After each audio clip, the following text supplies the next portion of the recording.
ፓኪስታን ከአደራዳሪነት ወደ ተራ ስድብ ተሸጋግራለች። በሰሞኑ በአሜሪካ እና በእስራኤል አጋርነት በኢራን ላይ ያካሄዱት የሚገኘው ጦርነት በፓኪስታን አደራዳሪነት የተኩስ አቁም ስምምነት ማድረጋቸው ይታወቃል። ይሁን እንጂ ነገሩ ተባብሶ መቀጠሉና ከፍተኛ ስጋት እንደፈጠረ ቀጥሏል። የተኩስ አቁም ስምምነት ቢያካሄዱም ኢራን አሜሪካ 10 የመደራደሪያ ነጥቦችን ተቀብላለች በሚል መረጃ ማስረጃውን ተከትሎ የኢራን 10 የመደራደሪያ ነጥቦች ቀልድ ናቸው ሲሉ ትራምፕ ያጣጣሉ ሲሆን ምክትል ፕሬዝዳንቱም ጆን ቫንስ በኤአይ የተጻፈ አስቂኝ ቀልድ ነው ብለውታል። ወዲያውኑም ወደ ቆሻሻ ቦታ ጥለነዋል ሲሉ አጣጥለውታል። ሙሉ ስምምነት እስኪፈጸም ድረስ የአሜሪካ ጦር አሁንም በኢራን ይቆያል ያሉት ትራምፕ ሁሉም መርከቦች፣ አውሮፕላኖችና ወታደራዊ አባላት ባሉበት ይቆያሉ። በማንኛውም ምክንያት ስምምነት የሚቋረጥ ከሆነ ማንም አይቶ በማያውቅ ሁኔታ ተኩስ ይጀመራል፣ ያውም ከበፊቱ በበለጠ ሁኔታ ማለት ተናግረዋል።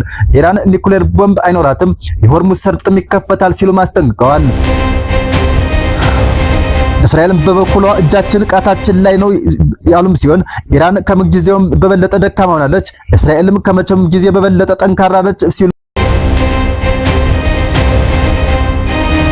የእስራኤል ጠቅላይ ሚኒስትር ቤንጃሚን ኔታንያሁ አስታውቀዋል። አሁን ተጨማሪ ዓላማዎች አሉ፣ እኛ እናሳካቸዋለን። በማንኛውም ጊዜ ውጊያ ለመቀጠል ዝግጁ ነን። የአሜሪካና የኢራን ተኩስ አቁም ስምምነት አላስገረመንም፣ ቃታችን ላይ ነው ሲሉም ተደምጠዋል።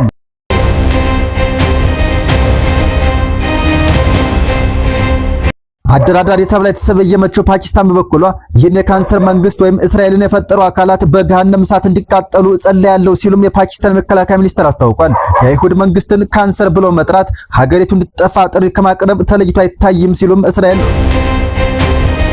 ተቃውመዋል። በአሜሪካና ኢራን መካከል ሰላም እንዲወርድ እያሸማገለች የምትገኘው ፓኪስታን የመከላከያ ሚኒስትሩ ያሰራጨው መልእክት በእስራኤል ዘንድ ቁጣን አስነስቷል። የፓኪስታን መከላከያ ሚኒስትር ኸዋጅ አሲፍ በይፋ ኤክስ ገጻቸው ላይ ባሰፈሩት መልእክት እስራኤልን ክፉ ለሰው ልጅና እርግማንና ካንሰር ሲሉም ጠርተዋታል።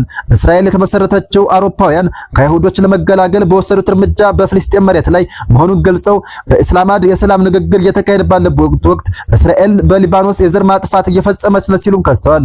ከጋዛና ከኢራን ቀጥሎ አሁን በሊባኖስ የሚፈሰው ደም ሳይገታ መቀጠሉን በመጥቀስ ይህንን የካንሰር መንግስት የፈጠሩ አካላትም በገሃነም እሳት እንዲቃጠሉ ተስፋ አድርጋለሁ ያለውም የሚል ጠንካራ ሐሳብ አጋርተዋል። የእስራኤል መንግስት ለፓኪስታን መከላከያ ሚኒስትር መልእክት አፋጣኝና ጠንካራ ምላሽም ሰጥቷል። የጠቅላይ ሚኒስትሩ ቤንጃሚን ኔታንያሁ ቢሮ እስራኤል ትጥፋ የሚሉ ጥሪ እጅግ አስነዋሪ ነው ብለውታል። ይህ ከየትኛውም መንግስት በተለይም ደግሞ ገለልተኛ የሰላም አሸማጋይ ነኝ ከሚል አካል የሚጠበቅ መግለጫ አይደለም ሲሉም ኮንነውታል። የውጭ ጉዳይ ሚኒስትር ጌዲዮን ሳአር የመከላከያ ሚኒስትሩን ንግግር ግልጽ የአይሁድ ጥላቻ የታየበት ሲሉም ጠርተውታል። የአይሁድ መንግስት ካንሰር ብሎ መጥራት ሀገሪቱ እንድትጠፋ ጥሪ ከማቅረብ ተለይቶ አይታይም ያሉም ሲሆን አክለውም እስራኤል መጥፋቷን ከሚመኙ አሸባሪዎች ራሷን የመከላከል መብቷ የተጠበቀ ነው ሲሉም ተናግረዋል። ይህ የቃላት ምልልስ ፓኪስታን በአሜሪካና በኢራን መካከል እያደረገች ያለችውን የሽምግልና ጥረት ጥያቄ ውስጥ ሊከት እንደሚችልም የዲፕሎማሲ ተንታኞች እየገለጹ ይገኛሉ።